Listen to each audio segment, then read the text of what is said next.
मर गए और मरने के थोड़ी देर बाद होश आ जाता है आपको। आप देख रहे हो कि सारे लोग रो रहे हैं, आपके बच्चे, आपका परिवार। उसके बाद आपको लगता है यार अपन ने कर्म भी खराब किए, अपन को नरक में ही भेजेंगे। आपको समझ नहीं आता है क्या होगा।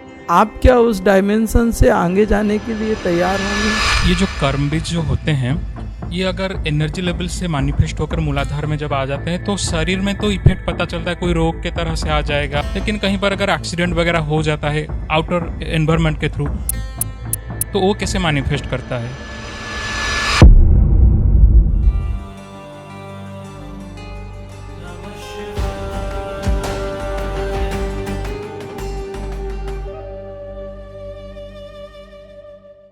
आपको और हमको ये कैमरा देख रहा है। अब ये कैमरा क्या कर रहा है कि यहाँ पे जो हो रहा है उसको सबको कैप्चर करके सॉफ्ट कॉपी में कन्वर्ट कर रहा है, राइट। नीचे वो लड़ रहे हैं तो तमोगुण है, उधर पे सेकंड में वो कुछ लेन देन कर रहे हैं, रजोगुण है, और तीसरे में वो आपस में एक दूसरे को जरा शांति से हैंडल कर रहे हैं, वो सतोगुण है।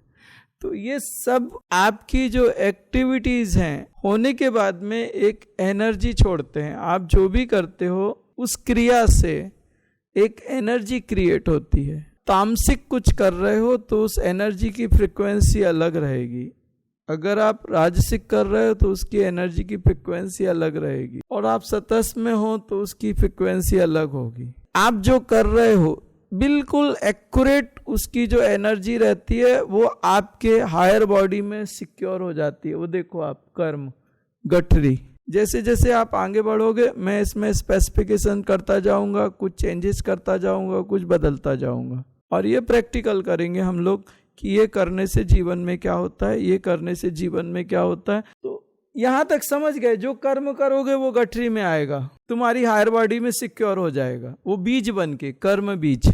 अब ये कर्म क्या होते हैं, ये जैसे एक कर्म है तो यहाँ से वो कर्म नीचे उतरता है। अभी एक कर्म है तो आपकी जो कार्ड होती है वो कार्ड आपके फिजिकल बॉडी से ऊपर तक जाती है। उसमें से क्या होता है, एक एक कर्म नीचे आता है कार्ड से, और उसी कार्ड में ये चक्रास लटके हुए हैं। जब वो कर्म वहां पे आता है, ऊपर से जब नीचे उतरता है तो एक रोपा बनता है। कर्म बीज क्या होता है, जैसे आपने एक बीज डाला तो जब उसको अनुकूल वातावरण मिलता है तो वो कैसे एक छोटा सा पौधा बन जाता है। जब ऊपर के चक्र में आता है उसकी सामर्थ्य एक छोटे से रोपे की जैसी होती है। उसको 2 उंगली से उखाड़ के आप अलग कर दो, मुक्त हो जाओ उस कर्म से।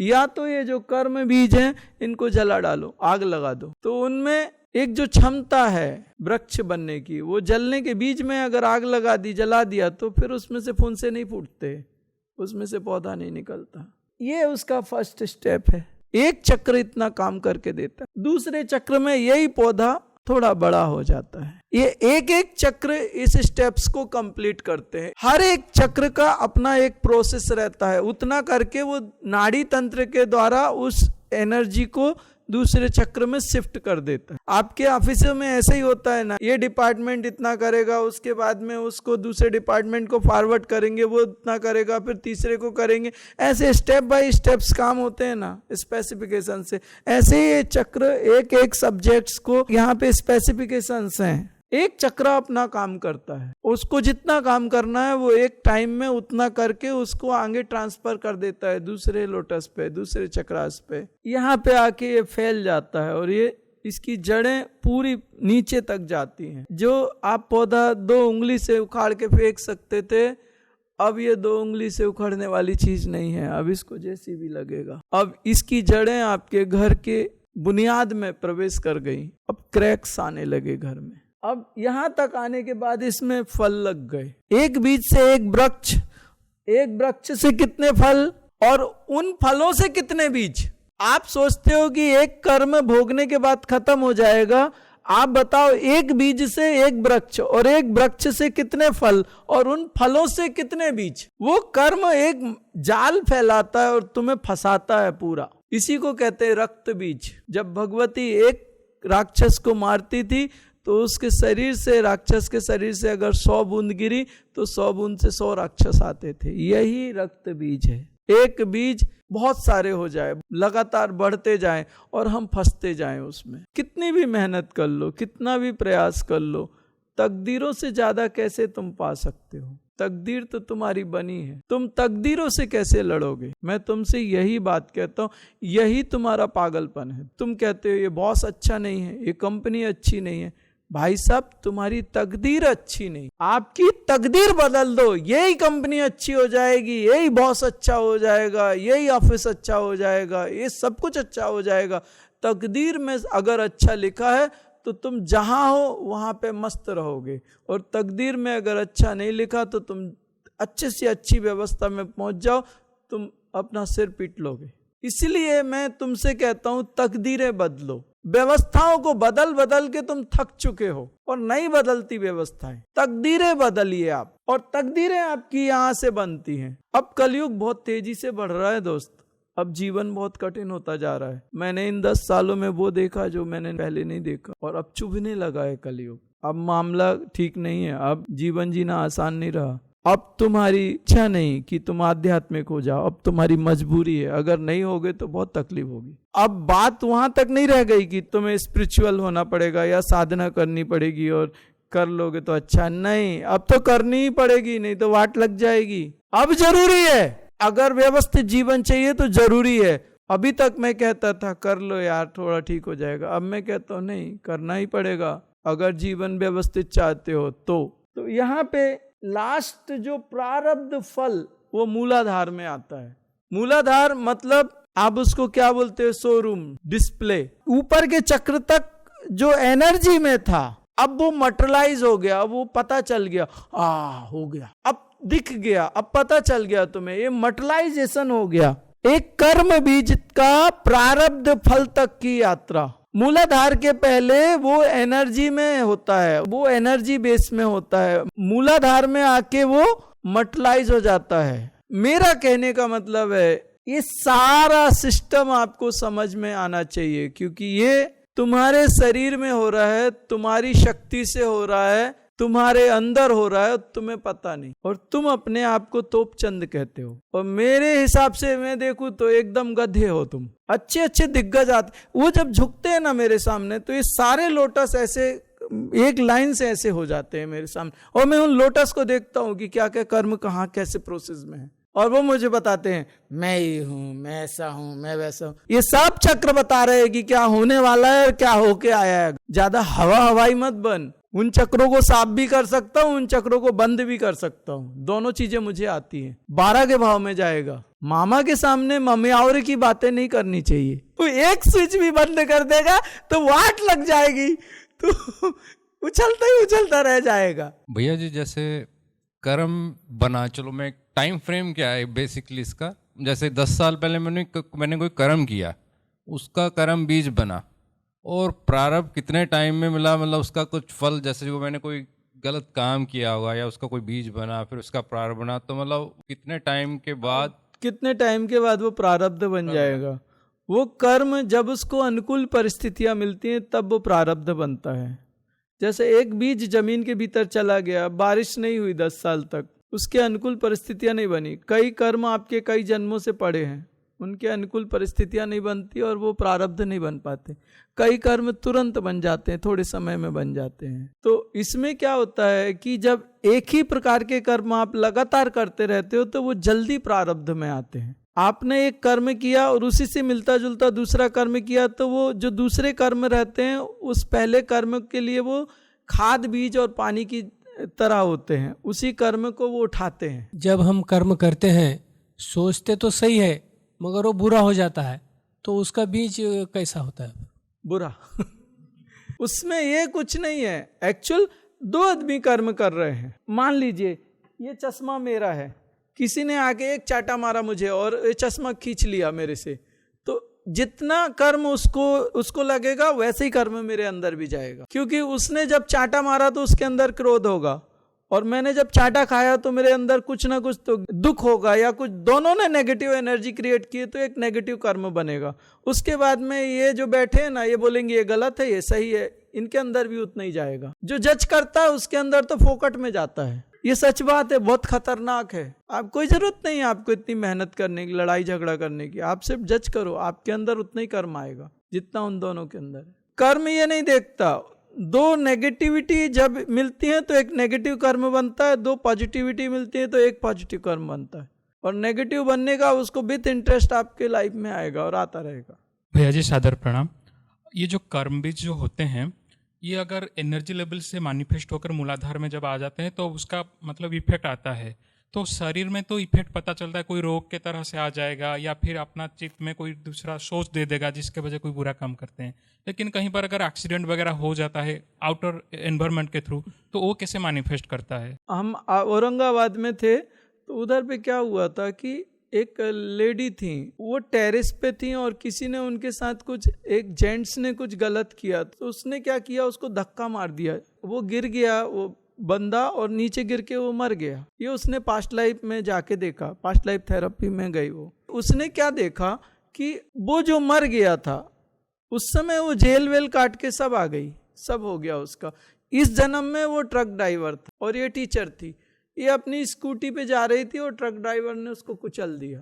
उसने फ्यूचर भी देखा। ये सच घटना है औरंगाबाद। फास्ट लाइफ थेरेपी में पहले हम लोग लेके जाते थे पिछले जन्म में, और वो अगले जन्म में भी गई।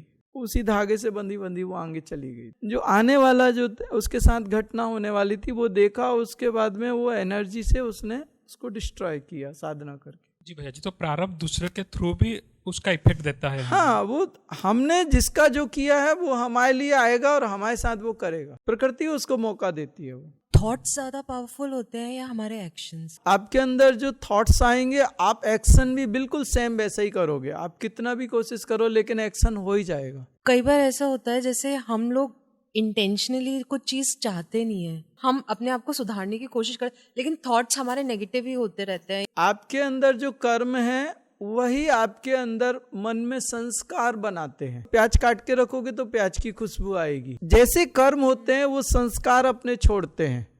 तो मेरा कहना एक ही मतलब है कि जो तुम थॉट्स हैं उनको हमारे यहाँ कहते हैं कि आप सिर्फ उनको वॉच करिए, देखिए साक्षी भाव से, उनको रोकने की कोशिश मत करिए, नहीं तो आप उसमें मिल जाओगे। दूसरी चीज, जितने आप कर्म डिस्ट्रॉय करोगे उतने थॉट्स आपके कम होते जाएंगे। कर्म खत्म कर दो, आपके अंदर विचार खत्म हो जाएंगे। ये जो थॉट्स की बात हो रही है, मतलब thoughts are more powerful than action. ऐसा क्यों होता है कि आप पॉजिटिव ही सोचते हैं, आप पॉजिटिव चाहते हैं एंड रिजल्ट भी पॉजिटिव चाहते हैं, लेकिन जैसे without any connection you get negative thoughts, ये डुअलिटी आती है। ये डुअलिटी क्यों आती है? आप नहीं चाहते वो थॉट, मतलब आपने उस तरफ सोचा भी नहीं है, आप वो डायरेक्शन में जा भी नहीं रहे हैं, लेकिन वो बिल्कुल एब्स्ट्रैक्ट कहीं से भी वो आता है नेगेटिव थॉट। आपके चक्रास में जो कर्म होते हैं वो आपके बॉडी से जुड़े होते हैं, मन बुद्धि इनसे जुड़े होते हैं, और वो कर्म अपने संस्कार उसमें फेंकते रहते हैं लगातार। जब तक आप उन कर्मों को डिलीट नहीं करोगे वहाँ से, तब तक उनके संस्कार डिलीट नहीं हो सकते। गोइंग फॉरवर्ड वही चीज़ में, अगर मैं कोई चीज़ की कोशिश कर रहा हूँ, it is a positive thing. जैसे इन दिस वर्ल्डली लाइफ आप अपने काम में करते हैं, आप एक काम करना जाते हैं, उसमें फेलियर आता है, दूसरा करते हैं फेलियर आता है, it becomes a repetitive pattern. ये किस वजह से होता है? इसके बहुत सारे कारण होते हैं। एक तो प्रारब्ध में ही नहीं लिखा आपके। आपने एक कर्म किया, मान लो एक किसान है, उसने वो बीज डाल दिया। बीज डालने के बाद में अच्छा बीज है, आपने समझ लीजिए कुछ फल वगैरह के बीज हैं, अब वो डाल दिए, और उस किसान ने बीज डालने के बाद में या तो पानी नहीं डाला या तो उसको व्यवस्थित किया नहीं, और वो रोपा जानवर खा गए या मुरझा गया। तो एक तो बीज कर्म बीज था, लेकिन वो कर्म प्रारब्ध फल में आ नहीं पाया। सेकंड, एक बीज है, आपने कोई अच्छा कर्म किया है और उसका प्रारब्ध आना चाहिए, मिलना चाहिए, लेकिन बीच में कोई ऑब्जेक्ट है, कुछ ऐसी चीजें आ गई हैं जिनके कारण वो कर्म बीज प्रारब्ध फल में कन्वर्ट नहीं हो पा रहा। तो वहां पे क्या होता है कि अगर उस ऑब्जेक्ट को अलग कर दिया जाए तो वो कर्म बीज प्रारब्ध फल में आ जाता है। सबसे पहली कंडीशन कि एक व्यक्ति ने वो कर्म ही नहीं किया कि उसको वो प्रारब्ध मिले, रॉ मटेरियल ही नहीं है, कर्म बीज ही नहीं है, तो प्रारब्ध फल कहां से आएगा? आप कितना भी सोचिए, कर्म बीज है, रॉ मटेरियल है, मशीनरी भी है, लेकिन बीच में कोई प्रॉब्लम आ गई है, कोई ऑब्जेक्ट आ गया है जो उस कर्म बीज को प्रारब्ध में कन्वर्ट नहीं होने दे रहा, सेकंड वो रहता है। तीसरी चीज, कर्म बीज तो है लेकिन उसको खाद पानी प्रॉपर मिल नहीं रही, उसके कारण वो प्रोसेस में नहीं आ रहा है कि प्रारब्ध बन जाए। ये 3 कंडीशन होती है। जो लास्ट 2 कंडीशंस हैं, तो वो क्या ऑब्जेक्शन हो रहा है या फिर क्या लैकिंग है, वो आइडेंटिफाई किया जा सकता है?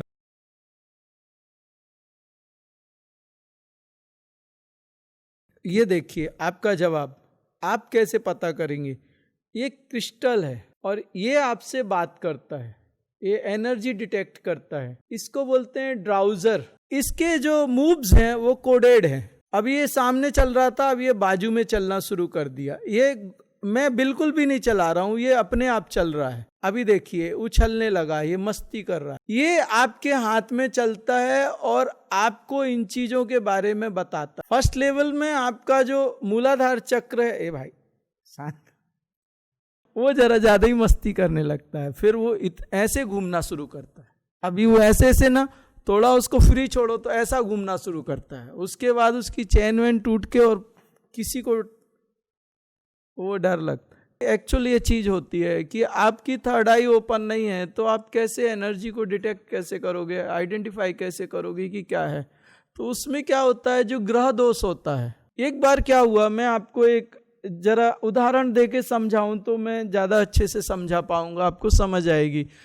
मैंने एक आश्रम बनाया महाराष्ट्र में छोटा सा, और मैं किसी को आने नहीं देता था।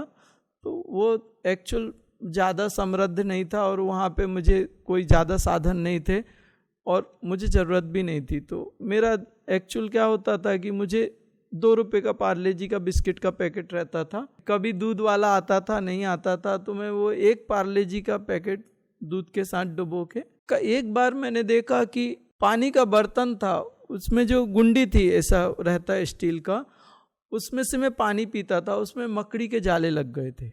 मुझे याद आया मैंने कई दिनों से पानी नहीं पिया। फिर मुझे याद आया यार कितने दिनों से खाना नहीं खाया, दाल सब्जी रोटी खाई नहीं। और जैसे ही मुझे याद आया मुझे जोर से भूख लगने लगी। सुबह की साधना करने के बाद मुझे टाइम नहीं था और मुझे इच्छा भी नहीं, कौन आलू काटेगा, कौन, सब किचन था पीछे, आश्रम गांव के बाहर था। और एक लेडी आई और उन्होंने, वो अपनी लड़की के साथ, उसकी शादी वादी नहीं हो रही थी, तो वो लेके आई और बोले महाराज जी इसकी शादी नहीं हो रही, बहुत तकलीफ में है, प्लीज़ आप कुछ कर दो। तो मेरे को तो मौका मिल गया। मैंने कहा माँ बहुत दिन हो गए मैंने खाना नहीं खाया, तो मेरे को खाना खिलाएगी बना के? हाँ बोले बनाए। पीछे किचन था, मैंने कहा उधर सब है। तो उन्होंने क्या किया, कुछ बनाया, रोटी सब्जी बनाई, दाल मुझे याद नहीं बनाई नहीं, लेकिन उन्होंने बनाया और मैंने पेट भर के खाना खाया। और मैंने उनको संतुष्ट होके कहा कि बहुत भूखा था और आपने जो भोजन दिया उससे मैं संतुष्ट हुआ, भगवान आपके ऊपर कृपा करे। तो चले गए। उसके बाद क्या होता था कि मैं किसी को आश्रम में आने नहीं देता था। तो क्या होता था कि जिन लोगों को, जो सेवाधारी थे या जो लोग भी थे, वो सुबह मुझे फ़ोन करते थे। उस समय लैंडलाइन था उधर, बहुत कम से कम 20 साल पुरानी बात है ये। तो लैंडलाइन पे वो क्या करते थे, पेट दर्द है तो नीचे लिख देता रामदास के पेट में दर्द, चंदूलाल के सर में दर्द, ऐसे लिख देता था। तो सुबह उनका एक टाइम था, दोपहर को वो मैं क्या करता था, अपनी साधना के बाद 2, 4, 5 मिनट में सब क्लियर कर देता था। तो वो क्या है, आश्रम के भीतर नहीं आते थे और मुझे डिस्टर्ब नहीं होता था। ऐसे ही मैं शाम को कुछ बैठता था, तो फिर अपनी साधना करने के बाद फिर थोड़ा 5-7 मिनट में, कुछ 10 मिनट में उन लोगों को, जितने भी लोग हैं उनको हील करके ख़त्म कर देता था। अब वो खाना खाने के बाद क्या हुआ, मैं शाम की साधना में बैठा, मैं जा ही नहीं रहा घर, कोशिश की मैंने। अब उन लोगों को हीलिंग करनी है तो अपनी साधना तो ठीक है, लेकिन वो तो बैठे हैं कि भैया जी कर देंगे। वो मुझे बड़ा गंदा लगा कि यार हमने किसी को बोला है और मैं कर नहीं पा रहा। मैंने अपने आप से बहुत कोशिश की, झंझला के उठ गया थोड़ा, संध्या नहीं की ढंग से, हुई भी नहीं। रात को फिर बैठा तुरंत संध्या करने, रात को की वही हाल, ध्यान में ही नहीं जा रहा, गहरे में ही नहीं जा रहा। तो अति हो गई। एक आध बार ध्यान में जाना मतलब ऐसा होता है कि आप जैसे कुएं की ऐसे खड़े होकर कूद जाओ, कोई बड़ी बात नहीं है, आराम से होता है वो। लेकिन उस दिन नहीं हुआ। रात को मैं सो गया कैसे करके, और सुबह मैंने सोचा हो ही जाएगा, उसमें क्या है, इतने समय से जा रहा हूँ, इतना हो रहा है, हो गया होगा कुछ। लेकिन सुबह जब मैं संध्या को बैठा तब भी नहीं हुई। तब तो बहुत हो गया। मैंने कहा यार ये क्या है, अब तो खोजना पड़ेगा। तब फिर मैंने अपनी इमरजेंसी पावर्स को यूज किया तो अंदर से एक आवाज आई, ग्रह। गुस्से में चिल्लाया, मैं पागल हो, एक अगर नजर डाल दूं तो जितने लोग हैं सबके ग्रह व्यवस्थित होते, मेरे ग्रह टूटेंगे, मजाक कर रहा है क्या? लेकिन बात तो क्योंकि 3 संध्या मेरी डिस्टर्ब हो चुकी थी और ऐसा कभी नहीं हुआ था। मैंने कहा भाई साहब चेक कर लेने में क्या जाता है, चिल्लाने से अच्छा चेक कर लिया जाए। और जब मैंने अपने ग्रह देखे तो अस्त व्यस्त थे। सबसे पहले ग्रह ठीक किए, गहरे ध्यान में गया, जो काम 3 संध्या का बाकी था वो किया, और उसके बाद मैंने खोजा कि क्या हुआ था और किस कारण से हुआ था। और फिर से मैंने जब देखा तो पता चला कि वो माँ जब खाना बना रही थी तो बहुत पीड़ा से भरी थी और उसकी आंखों से वो पीड़ा पूरे खाने में जा रही थी, और वो खाना मैंने दबा के खाया। और उसके बाद मेरे सारे ग्रह राम नाम, उसके बाद में वो पार्ले जी ज्यादा अच्छा लगने लगा। एक चीज, दूसरी चीज, एंटिटीज और एंसिस्टर्स। अभी जो लोग मर रहे हैं वो मरने के लिए तैयार नहीं है, वो मृत्यु को स्वीकार नहीं करते, वो जीवन को पकड़े रहते हैं, इसलिए उनकी मृत्यु पूरी मृत्यु नहीं हो पाती। और जो उनके परिवार के लोग हैं, मरने के बाद वो उस मृत व्यक्ति के साथ में कुछ तांत्रिक क्रियाएं करते हैं, फोटो लगा के अगरबत्ती कुछ लगाते हैं, वो तांत्रिक क्रिया है। उसके कारण वो जीवात्माएं वहाँ स्थापित हो जाती हैं और उनकी पीड़ा पूरे परिवार में, जिन पे वो नाराज होते हैं या जिनको ज़्यादा प्यार करते हैं, उनको भोगना पड़ता है। दूसरा बहुत बड़ा रीजन ये है। तो इसमें क्या है, फर्स्ट जो है मेरे सिलेबस में मूलाधार है। मूलाधार टूटा फूटा रहता है। मूलाधार मतलब दुश्मन आपके घर में घुस गया। अपने घर में दुश्मन के साथ लड़ाई करना मतलब आपका घर की तोड़फोड़ करना। हमेशा दुश्मन के घर में घुस के मारो, दुश्मन को अपने घर में मत आने दो या रास्ते में मारो। मूलाधार मतलब ये आपका शरीर, वो प्रारब्ध आपके शरीर में आ गया। अब आपके शरीर में, फिजिकल बॉडी में दैवी शक्ति चलाओ और वो प्रारब्ध अपनी ताकत दिखाए तो दर्द होता है शरीर में, बहुत तकलीफ आती है। वो जो राक्षस थे वो रास्ते में थे, तभी तुम्हें उनको मार देना थी गोली। उस समय आप अपने घर के टेरेस पे खड़े होकर उनको फायर कर सकते थे। अब वो घर के बैठक में घुस गए, किचन में घुस गए और आप उनके साथ मारामारी कर रहे हो। मूलाधार इतना बेहतर बनाओ कि कोई भी नेगेटिव प्रारब्ध अगर आए तो मूलाधार उसको एक लात मारे, हो बोल निकल बाहर। मूलाधार में एक डाकनी होती है, मूलाधार में ब्रह्मा होता है, मूलाधार में भैरव होता है, मूलाधार में योगनिया होती है, मूलाधार में बेस्ट पावर्स होती हैं। उनको एक्टिवेट करो और उनसे कहो कि कोई भी प्रारब्ध जो हमारे लिए ठीक नहीं है उसको आने मत दो, गेट बंद करो, तोप लगाओ बड़ी बड़ी और उड़ा दो। सबसे पहले अपने घर को सिक्योर करो, बाउंड्री बड़ी बनाओ, अच्छी बनाओ, उसमें लगे तो करंट लगाओ, ऊपर अच्छे सिक्योरिटी फोर्सेस वगैरह, अगर तुम्हें तकलीफ हो रही तो सब पूरा सिक्योर करो अपना घर। सिस्टम कहता है कि मूलाधार को पहले बेहतरीन, मूलाधार मतलब मूल आधार, अध्यात्म की ये नींव है।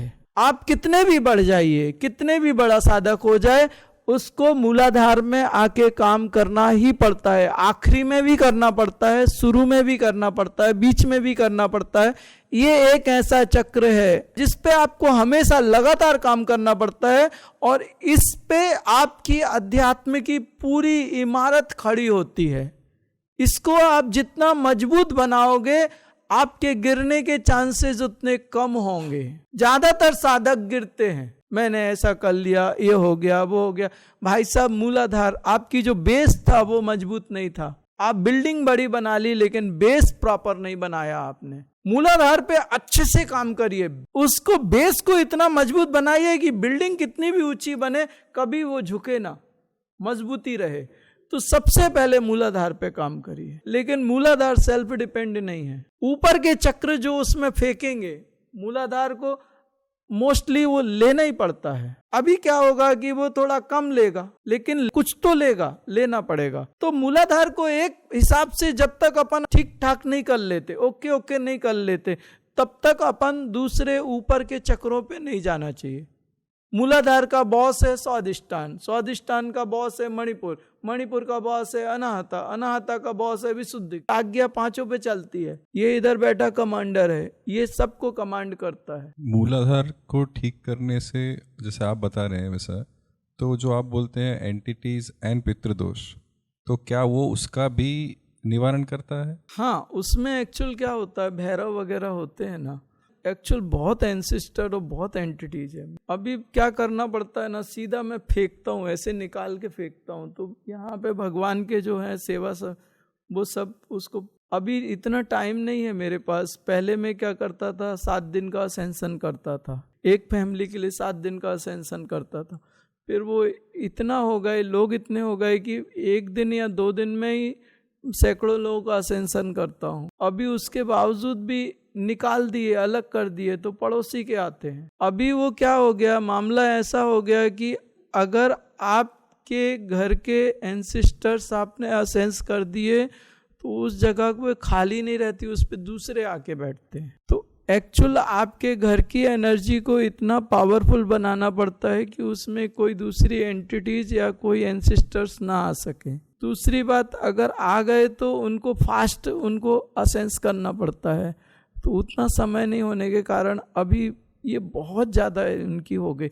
लगभग 68% लोग मरने के बाद इस डायमेंशन को छोड़ नहीं रहे, यहीं पे हैं वो, और पूरे फैले पसरे पड़े हैं और बहुत मच हो रही है। एक प्रैक्टिकल आप सोचो, आप मर गए और मरने के बाद आप देख रहे हो कि सारे लोग रो रहे हैं, आपके बच्चे, आपका परिवार। थोड़ी देर बाद होश आ जाता है आपको, थोड़ा 40 मिनट्स के बाद आपको समझ नहीं आता है क्या हो गया। आप देखते हो कि ये रो रहे हैं, ये सब है, वो है, वो है, वो है।